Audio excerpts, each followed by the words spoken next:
After 9 years of sports betting, here's what I've learned so far. It's all mind games. Because while your thought process is stuck in 2010, the sports books are already simulating outcomes like it's the year 3000. I've spent nearly a decade watching how bettors sabotage themselves, and how a rare few actually thrive. But I'm not sharing this information as some pick-selling guru. I'm telling you this as someone who torched a small fortune before realizing winning long-term has almost nothing to do with predicting games, and everything to do with hacking your own psychology. So in the next couple of minutes, I'll break down the biggest traps your brain sets for you, and the mental shift sharps use to stay ahead of the sports books. But wait a second, I noticed many of you still aren't subscribed. So if you want to stop paying for the bookie's kid to major in underwater basket weaving at Harvard, smash that subscribe button right now. So first things first, why do most bettors stay stuck for years? And it all comes down to this. Picture this. It's a Saturday, you scroll through the books, and without rhyme or reason, you decide to toss in a parlay. Man City to win, Bayern over 2.5, some random Serie B draw, and a goal scorer because he feels due. And yeah, it may look okay on paper, but honestly, that's not a good slip at all. That's a lottery ticket. Because one bad ref decision, and it's over. And that's why most bettors are stuck. They bet for fun, not for the long haul.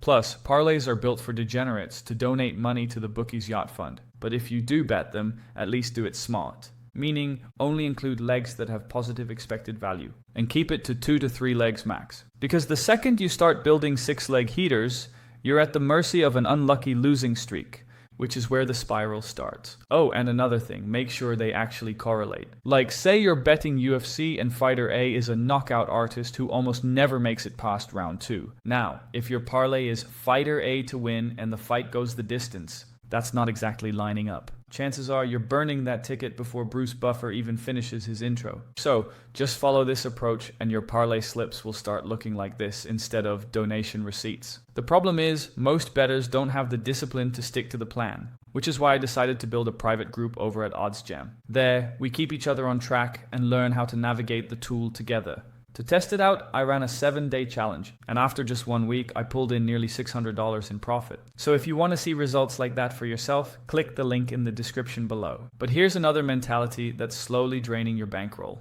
You've heard it a million times. Trust your gut. And yeah, it's a good advice if you're picking a sandwich. But in betting, your gut is basically a highlight reel of bad beats and miracle wins. So if you want to make real money betting, you can't rely on guts or vibes. You need an edge. And that comes from the numbers. I'm taking a math-backed approach that uses expected value, market movement, and real data to make smart bets and avoid the traps most people fall into. And that's where betting becomes a strategy instead of a random pick. Which brings us to the next point, because this is one of the most important mindset shifts you can make. And it's what 99% of sports bettors overlook, which is why their bankroll's always stuck in limbo. Here's what I mean.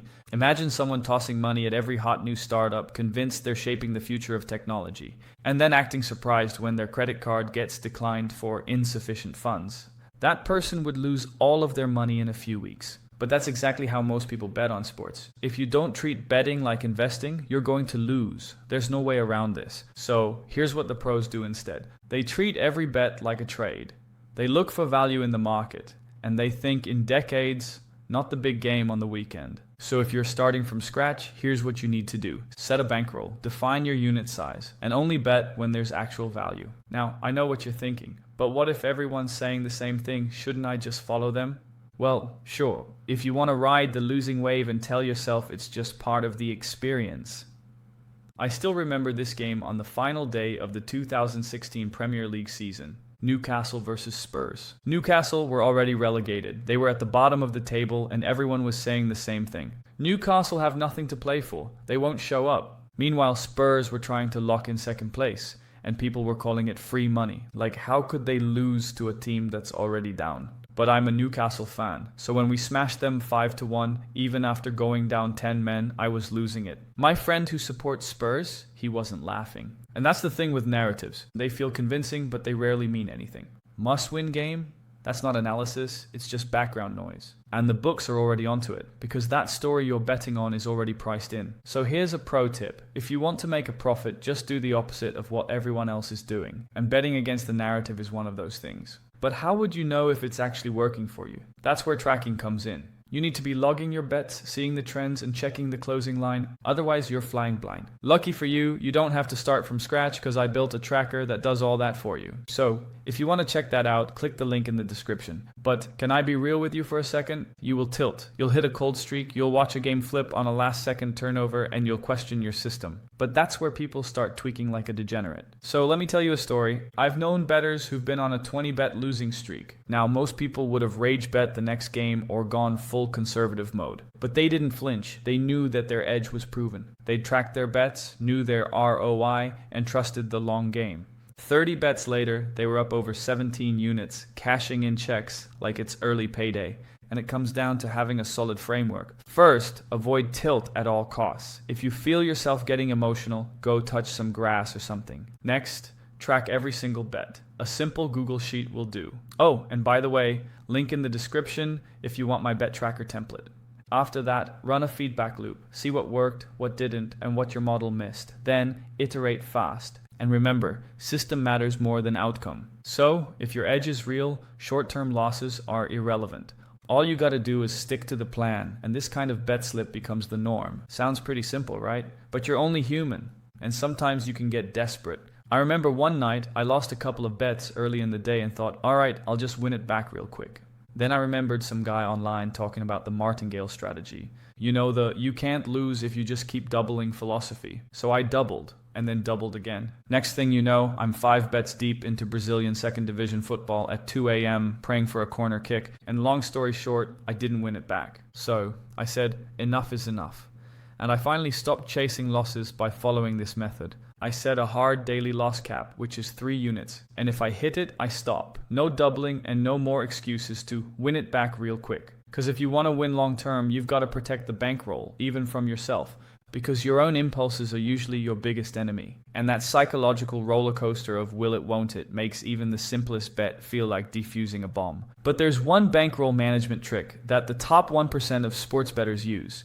And it's so powerful that it's also what investment funds use to grow their portfolios. It's a formula known as the Kelly criterion. And it basically tells you how much of your bankroll to bet based on 2 things. The odds you're getting and the probability you think you'll win.